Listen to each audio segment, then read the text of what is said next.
Hello and welcome to this episode of Ritter's Rant. Today's theme, word, motivator is journey. My journey, our journey, the journey.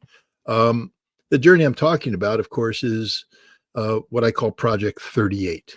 Project 38 is a campaign that's designed to prevent a nuclear arms race by seeking the extension of the last remaining arms control vehicle between the United States and Russia, that being the New START Treaty, which expires in February of next year. As things stand, there's no effort underway either in Washington, D.C. or in Moscow to try and extend this treaty. It's the inspection processes have been put on hold. The treaty exists in name only. One of the more important aspects of this treaty is that it caps the respective deployed nuclear arsenals of the United States and Russia at 1,550 warheads each.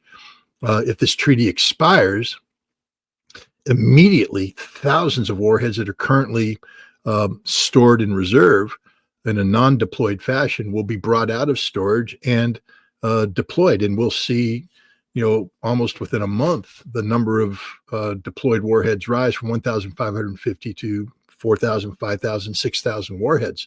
And then the arms race begins. And the next thing you know, we'll be looking at arsenals that come close to matching what existed at the height of the Cold War, when each side had around 30,000 nuclear warheads.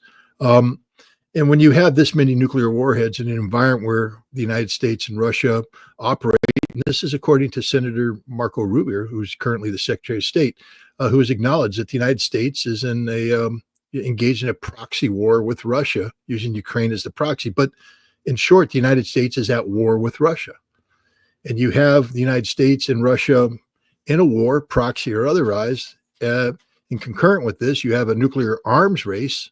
It's a recipe for disaster, an absolute recipe for disaster. So Project 38 seeks to bring the need for treaty extension to the attention of the Trump administration. Just like back in 2024, Operation Dawn wanted to raise the danger of having long-range systems, weapon systems provided to Ukraine that could strike Russia in a way that trigger a Russian nuclear retaliation, to try and change that policy. We were successful with Operation Dawn, and I believe, helped prevent a nuclear war that some people believe had a greater than 50% chance of happening last fall. I'd like to believe that we can have a better than 50% chance of getting the New START Treaty extended, but we can't do that unless we do something, and that something is Project 38. Project 38 takes its name from 38 minutes, the 38 minutes of terror that the citizens of Hawaii felt on January 13th, 2018, when they were notified that a ballistic missile was inbound to their islands. They needed to take shelter immediately, that this was not a drill. And for 38 minutes, people thought they were going to die. Project 38 wants to capture that sense of helplessness, and then ask people if they could go back in time 6 months, what would they be willing to do to prevent that missile from flying? And then ask them, why aren't they doing that now? And then provide them with what they can do, which is to support Project 38. Project 38 consists of the production of a documentary movie called 38 Minutes. Again, that's the vehicle that captures the terror felt by the citizens of Hawaii. It will bring together a team B of policy experts, people that have a track record of working in previous presidential administrations at the highest level, dealing with nuclear war fighting, arms control, and just basically the whole concept of how to brief, how to pitch a president in the United States. And then getting Team B to Washington, D.C. to have an impact on policymakers.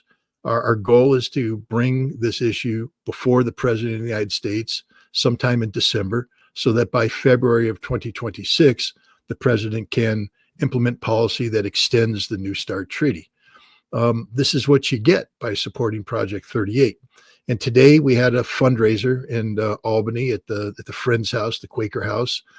Cynthia Pooler, a wonderful lady who interviews me often on her YouTube channel, helped put it together. And we began the journey. We began the Project 38 journey.